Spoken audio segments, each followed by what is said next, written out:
नमस्कार दोस्तों, study glows में आपका बहुत बहुत स्वागत है। इस लेक्चर में हम मॉब लिंचिंग को देखेंगे।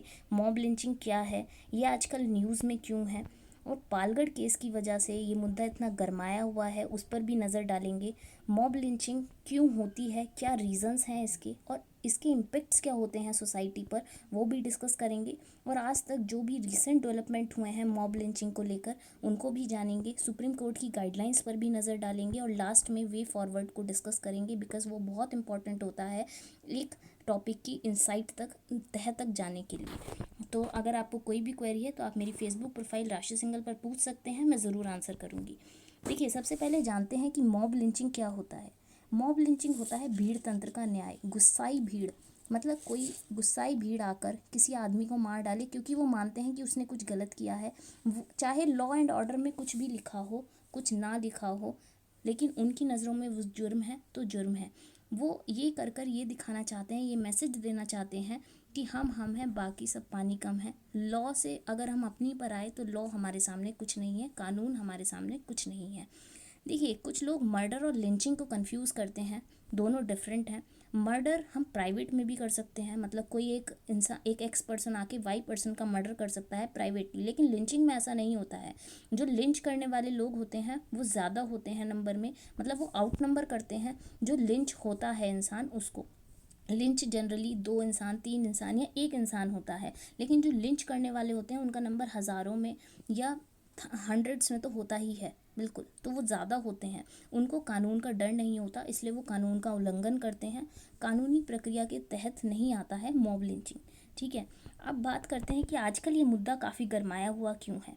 देखिए, हमने बहुत से केसेस अपने देखे, 2015 के बाद ये केस बढ़ने पर ही हैं। तो इसमें इसी कड़ी में एक केस और सामने आया, पालगढ़ केस। पालगढ़ केस में क्या होता है, अप्रैल 16 की नाइट में 2 महंत अपने एक ड्राइवर के साथ, एक कार ड्राइवर के साथ किसी के फ्यूनरल में जा रहे होते हैं, तो उनका मॉब लिंचिंग कर दिया जाता है। ऐसा क्यों होता है?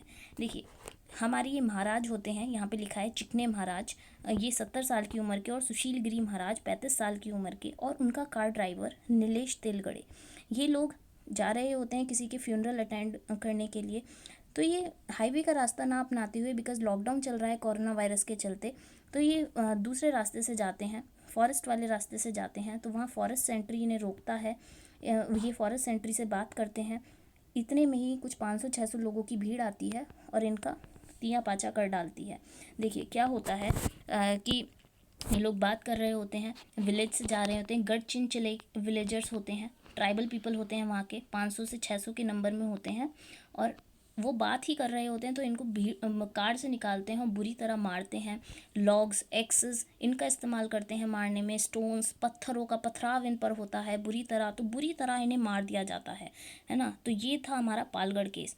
ऐसे ही बहुत सारे केसेस हमने अपने देखे अभी, जैसे मोहम्मद अखलाक केस, दादरी का केस, वो काफ़ी ज़्यादा न्यूज़ में था, उसको भी हम डिस्कस करेंगे, हम रीजंस से डिस्कस करेंगे, मैं एग्जांपल दे दे के समझाऊंगी आपको। देखिए, ये जो मॉब लिंचिंग होती है, अब बात कर लेते हैं ये होती ही क्यों है, क्या रीज़न है ऐसे। सबसे पहले फेक न्यूज़। फेक न्यूज़ एक सबसे बड़ा रीज़न है जो लोग जो मॉब लिंचिंग होती है। देखिए, क्या होता है, ये जो फेक न्यूज़ होती है ये जनरली बहुत जल्दी फैल जाती है। फेसबुक और व्हाट्सएप के ज़रिए आप बहुत जल्दी फेक न्यूज़ फैला सकते हैं। लोगों को डिजिटल लिटरेसी बहुत कम है। जब भी उनके पास, किसी के पास नया फ़ोन आता है, वो सोचता है व्हाट्सएप पे जो भी मैसेजेस आ रहे हैं वो सही हैं, और आगे वो भी उसे फॉरवर्ड कर देता है। ये मैसेजेस इतने इमोशनल होते हैं कि लोग उग्र हो जाते हैं। इनमें ऐसा लिखा होता है कि वहाँ काऊ के खिलाफ कुछ गलत हो रहा है और बीफ खाया जा रहा है, हमारी काऊ माता, हमारी गौ माता का बीफ खाया जा रहा है, या हमारे कुछ हिंदू भाई हैं उनको मार डाला है किसी ने। मतलब इतने ज़्यादा इमोशनल मैसेज होते हैं कि लोगों को बुरी तरह इमोशनल कर देते हैं। और लास्ट में इन मैसेज में लिखा होता है कि बिकाऊ मीडिया आपको ये कभी नहीं दिखाएगा, ये बात कभी नहीं दिखाएगा। तो ऑथेंटिसिटी लोग इस चीज़ की चेक ही नहीं करते और आगे फॉरवर्ड कर देते हैं। इससे भीड़ उग्र होती है, कुछ लोगों का ग्रुप उग्र होता है और उस इंसान को मार डालते हैं। जैसे कि ये बच्चे चुराने वाला गैंग है, या ये इंसान ने, ये इंजीनियर ने बच्चा चुराया है। ऐसा केस हुआ था अभी कि इस इंजीनियर ने बच्चा चुराया है, तो उसको कुछ लोग आते हैं और मार डालते हैं कि हाँ इसने बच्चा चुराया है। उसकी गहनता, केस की गहनता तक जाए बिना ही, ठीक है। अब फेक न्यूज़ एक बहुत बड़ा खतरा है। इस पर व्हाट्सएप ने कदम उठाए, उसने कहा कि जो आप मैसेज फॉरवर्ड कर सकते हैं, पहले 20 तक कर सकते थे, अब 5 तक लिमिट है, 5 लोगों को एक बार में आप फॉरवर्ड कर सकते हैं। इससे ये सिर्फ एक कदम है मॉब लिंचिंग को रोकने का। इससे मॉब लिंचिंग रुक नहीं जाएगी, बस ये है कि लोगों को कम पावर होगी। व्हाट्सएप कुछ ऐसा करे, जैसे कि फॉरवर्ड का फीचर अगर आपको एक्टिवेट करना है तो उसके लिए आपको अपना आधार कार्ड देना होगा, जिससे बाद में ट्रेस हो सके वो इंसान जिसने इस चीज़ में भूमिका निभाई थी मॉब लिंचिंग जैसे केसेस में। और एक रीज़न होता है कास्ट कॉन्फ्लिक्ट। कास्ट के बेसिस पर बहुत ज़्यादा होता है। देखिए, रिलीजन से भी परे लोग कास्ट पर आ जाते हैं कि ये दलित है इसलिए इसने बीफ खाया। जैसे गुजरात से मैं आपको एक एक्सप्लेन करती हूँ। गुजरात में एक केस हुआ था, उसमें 2 मुस्लिम विमेन को मार दिया गया था। उनके खिलाफ ये लोगों ने मॉब लिंचिंग में ये लगाया गया कि इन्होंने बीफ खाया है, इन्होंने हमारी गौ माता का मीट खाया है। देखिए, जबकि मैं आपको बता दूं, गुजरात में 2.5 मिलियन पीपल ऐसे हैं जो एनिमल्स की चमड़ी उतार कर अपना लाइवलीहुड अर्न करते हैं, उससे लेदर बनता है, लेदर के शूज़ वगैरह जो आगे आइटम्स बनते हैं। हमारे डॉक्टर BR अम्बेडकर ने भी कहा है कि दलित के खिलाफ ब्राह्मण जो हैं वो काफ़ी उग्र हुआ करते थे, बोलते थे कि ये लोग गंदे हैं क्योंकि ये मीट खाते हैं, मरे हुए एनिमल्स का मीट खाते हैं, इसलिए ये गलत हैं, है ना। कभी कभी उनके खिलाफ भी मॉब लिंचिंग हो जाती थी, बुरी तरह उन्हें मारा जाता था। ठीक है, तो कास्ट कॉन्फ्लिक्ट्स के बेसिस पर ये हो जाता है, कलर के बेसिस पर हो जाता है। काऊ विजिलेंटिज्म, काऊ के खिलाफ बहुत ज़्यादा होता है कि काऊ के खिलाफ कुछ अत्याचार हो रहा है, ऐसा मैसेजेस होते हैं और इसने बीफ खा लिया। जैसे दादरी में मोहम्मद अखलाक का केस था, जबकि उस इंसान ऐसा बोला गया कि उस इंसान ने बीफ स्टोर करके रखा हुआ है अपने रेफ्रिजरेटर में और बीफ को खाया हुआ है, तो कुछ भीड़ आती है और उसे मार डालती है। जबकि बाद में इन्वेस्टिगेशन में पता चलता है कि उसने मटन रखा हुआ था, बीफ नहीं था। ठीक है, जबकि गौ माता के केस पर एक not in my name campaign भी चलाया गया था कि मेरे नाम पर आप ये सब नहीं कर रहे हैं, आपकी ऐसी प्रवृत्ति है इसलिए आप ऐसा कर रहे हैं। आप बहुत जल्दी उग्र हो जाते हैं, चीज़ों को चेक नहीं करते कि हाँ वो सही है या गलत है। और वैसे भी नॉन वायलेंस पे चलिए, आप ऐसा कदम क्यों उठाते हैं, है ना, जो इतना गलत है। तो काऊ के नाम पर बहुत ज़्यादा अत्याचार होते हैं कि हाँ, जबकि किसी को ये नहीं है, काऊ की पड़ी नहीं है। अगर आपको काऊ की इतनी ही पड़ी है तो हज़ारों काऊ डेली मर जाती हैं कूड़ा कचरा खा के, प्लास्टिक खा के, उनका क्या। ठीक है, आपको काऊ की गौ रक्षा, इतने ही आप गौ रक्षक बन रहे हैं। तो failure of law and order ये सबसे बड़ा है ना, कि हमारा लॉ नहीं है कोई भी यहाँ पर, इसलिए और इनके खिलाफ कोई एक्शन नहीं लिया जाता, इसलिए मॉब फियर्स नो वन। ऐसा बोला जाता है कि भीड़ किसी से नहीं डरती, उनकी कोई शक्ल नहीं होती। देखिए, अगर आप वहाँ CCTV कैमरे भी लगा देंगे तो मॉब अपने मुंह पर कपड़े ढककर आ जाएगी। क्या फ़ायदा उस CCTV कैमरे का, कोई लॉ ही नहीं है, कोई एक सख्त लॉ नहीं है। IPC में कुछ नहीं लिखा, CRPC में सेक्शन 223A है, उसमें भी 2-3 पर्सन ने किसी को मिलके मारा है तो है। जब इतने सारे पर्सन मारेंगे तो किसको क्या पता चलेगा कि किसने लात मारी, किसने घूसा मारा, है ना। क्योंकि हमारी बॉडी इतनी फ्रेजाइल होती है कि इन चीज़ों से बहुत जल्दी, और इतने सारे लोग मारेंगे तो मर ही जाएगा इंसान। ठीक है, और एक पुअर रिकॉर्ड ऑफ पनिशमेंट नहीं मिलती, लोगों को डर नहीं है, इम्प्यूनिटी का फ़ायदा उठाते हैं। एक वर्ड होता है इम्प्यूनिटी, कि हाँ पनिशमेंट तो मिलनी ही नहीं है, कौन हमें पहचानेगा कि हम भी भीड़ में शामिल थे। ठीक है, और एक inefficient and slow justice system, हमारा जस्टिस सिस्टम बहुत स्लो है, इनके खिलाफ ज़्यादा एक्शंस नहीं होते, फास्ट ट्रायल रिकवरी नहीं होती, तो लोगों को बिल्कुल डर नहीं है और ऐसे केसेस हमें बढ़ते हुए ही दिख रहे हैं। इनके क्या इम्पेक्ट्स होते हैं सोसाइटी पर। सबसे पहले हमारी सोशल हार्मनी को बुरी तरह इंडेंजर करती है, लोग डरे हुए रहते हैं, इनसिक्योर फील करते हैं कि हम ऐसी कंट्री में क्यों रहें जहाँ पर इतने ज़्यादा मॉब लिंचिंग और ऐसे केसेस देखे जाते हैं। आज ये हैं, कल हम भी तो हो सकते हैं इनकी जगह।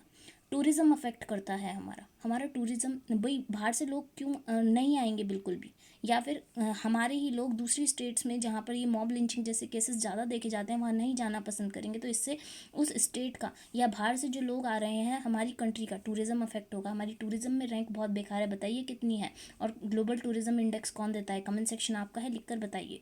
और हमारा बिजनेसेस अफेक्ट होगा, हमारे बहुत सारे बिजनेस में FDI आता है, FDI नहीं आएगा, लोग क्योंकि जो फॉरेन डायरेक्ट इन्वेस्टमेंट आता है वो लोग उस कंट्री में ज़्यादा FDI ज़्यादा इन्वेस्ट करने का सोचेंगे जो सिक्योर है, ऐसे कंट्री में नहीं जो सिक्योर ही नहीं है।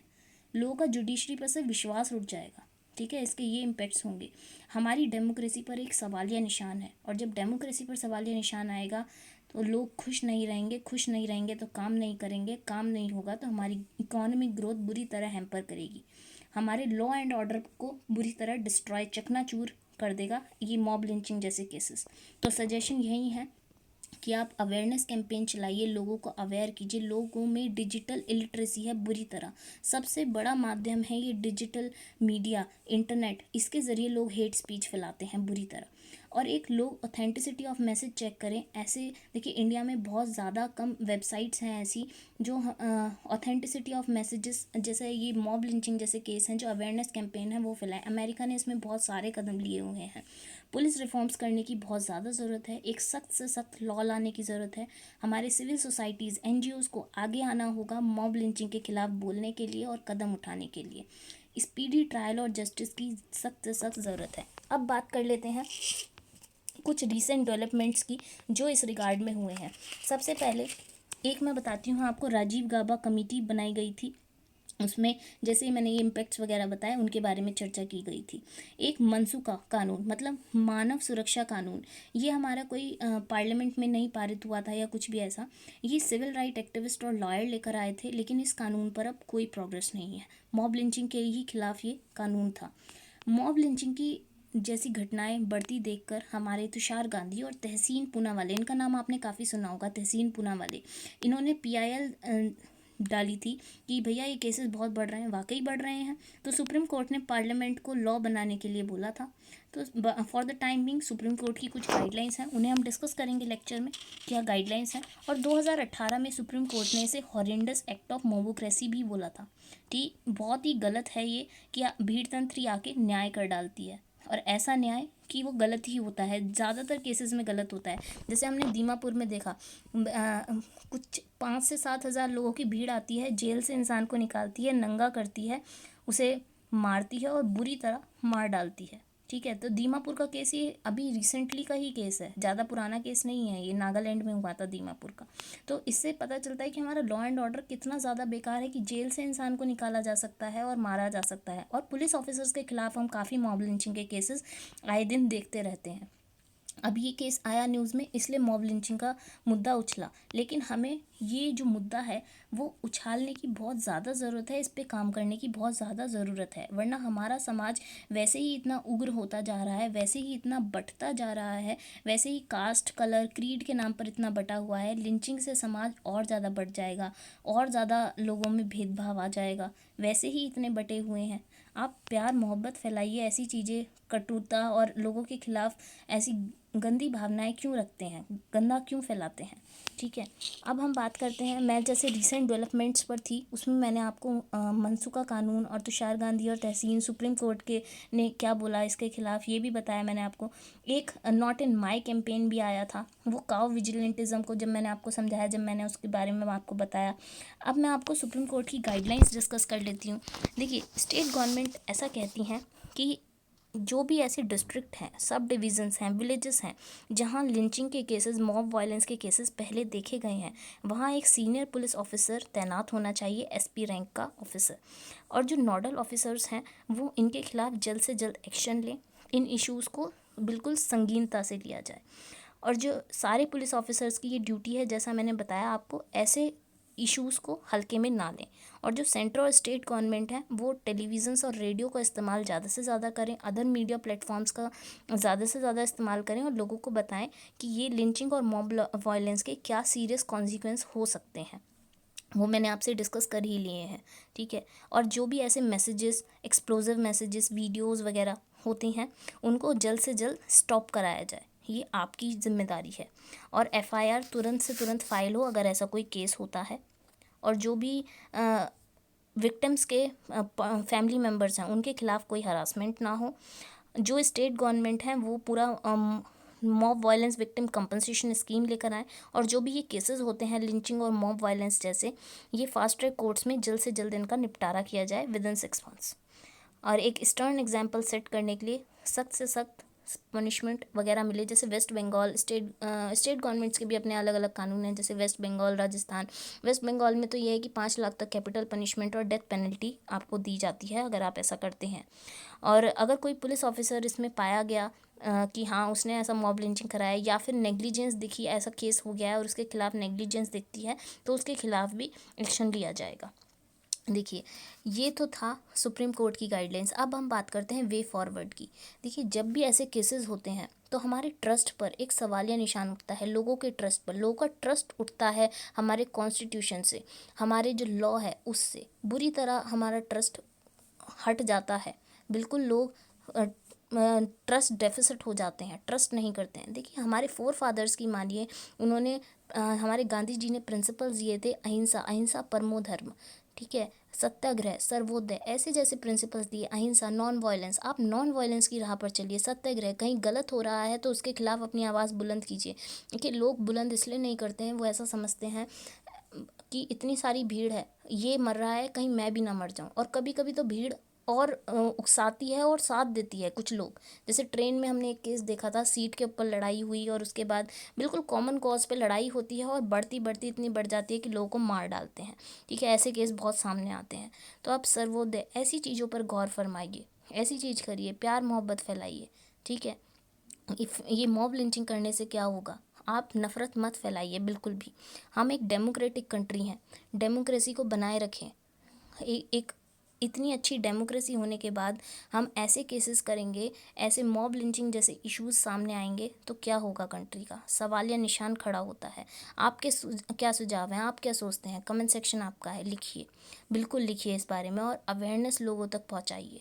ठीक है, ये था आज का लेक्चर। मैं जल्द ही एक नए एनालिसिस के साथ फिर से हाजिर होंगी। टिल देन पढ़ते रहिए, बढ़ते रहिए। Thank you very much.